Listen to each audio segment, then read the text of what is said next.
Assalamualaikum warahmatullahi wabarakatuh. Salam guru penggerak, tergerak, bergerak, dan menggerakkan.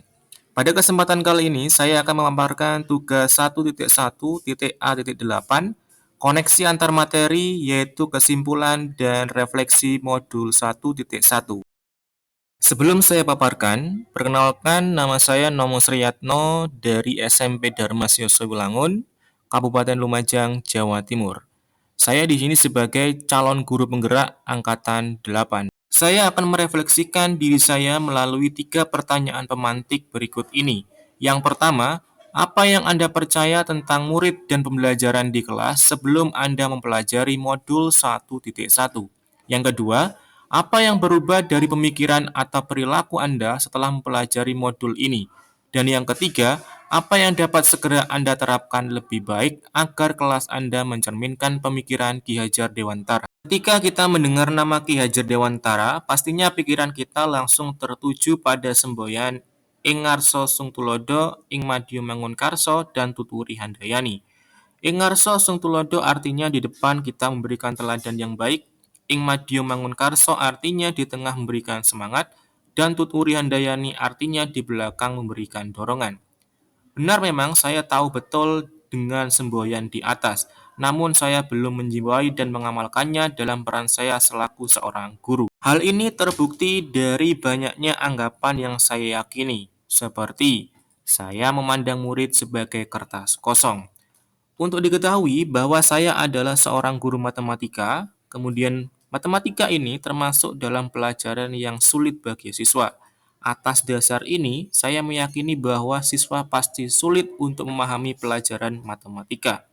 Akibatnya, saya sering memperlakukan siswa sebagai kertas yang kosong, dan saya perlu memberikan coretan dengan pengetahuan yang saya miliki, dan menjadikan diri saya sebagai satu-satunya sumber belajar. Kemudian yang kedua, saya memandang semua anak itu sama. Yang saya maksud adalah semua yang anak punya harus diperlakukan sama dalam pembelajaran, yang mana saya harus menyeragamkan metode pembelajaran tanpa mempertimbangkan minat dan potensi masing-masing anak.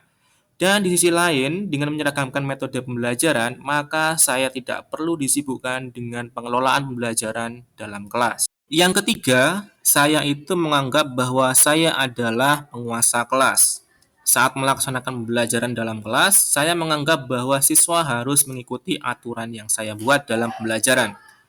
Saya itu mempunyai kewenangan sepenuhnya untuk mengatur kelas menurut apa yang saya anggap baik. Kalau ada yang melanggar aturan yang saya buat, maka saya berhak memberikan hukuman. Yang keempat yaitu fokus saya adalah mengajar. Maksudnya adalah saya di sini lebih berfokus menyelesaikan materi dan ketuntasan anak-anak pada KKM, serta pada aspek kognitif siswa semata. Jadi, nilai di sini adalah tujuan dari pembelajaran saya. Setelah saya mempelajari modul 1.1 tentang pemikiran Ki Hajar Dewantara, anggapan saya berubah. Anggapan saya tentang keempat hal di atas tadi yang saya yakini selama ini adalah sebuah kekeliruan yang besar. Perubahan pemikiran yang pertama, saya tidak lagi memandang murid sebagai kertas yang kosong, tetapi memandang sebagai kertas yang sudah ada goresan meskipun masih samar-samar. Anggapan anak-anak sebagai kertas kosong bertolak belakang dengan pemikiran Ki Hajar Dewantara. Dengan pandangan tersebut, maka secara tidak langsung saya menganggap anak sebagai objek dan saya selaku guru sebagai subjek. Ki Hajar Dewantara menyatakan bahwa hidup tumbuhnya anak itu terletak di luar kehendak dari seorang pendidik. Anak-anak itu sudah memiliki kodratnya sendiri-sendiri. Dengan demikian, maka saya selaku pendidik hanya bisa mengarahkan tumbuh kembangnya sesuai kodrat yang dimiliki. Kemudian, perubahan pemikiran yang kedua, saya tidak lagi memandang semua anak itu sama, tetapi memandang semua anak memiliki karakteristik sendiri sebagai individu. Mereka mempunyai keistimewaan sendiri, mereka mempunyai keunikan sendiri.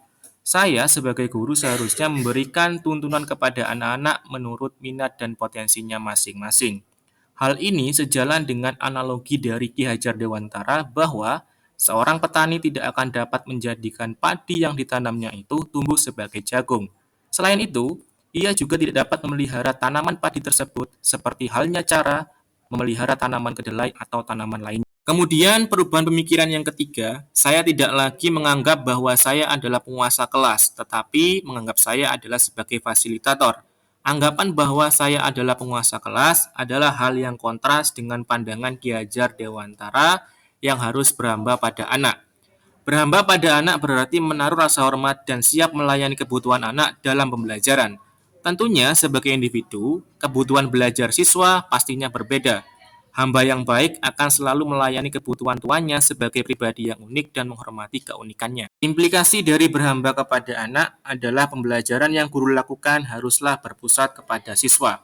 Pembelajaran yang berpusat pada siswa berarti pembelajaran harus menempatkan siswa sebagai subjek pembelajaran, sehingga akan mengembangkan minat, motivasi, kemampuan individu menjadi lebih aktif, kreatif, dan inovatif, serta bertanggung jawab terhadap proses belajarnya sendiri. Kemudian, perubahan pemikiran yang terakhir adalah saya tidak hanya fokus mengajar, namun juga harus mendidik.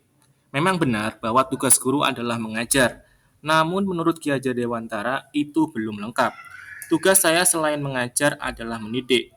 Mengajar hanya berfokus pada hal-hal yang bersifat lahiriah atau fisik, sedangkan mendidik berfokus pada hal-hal yang bersifat batiniah atau mental.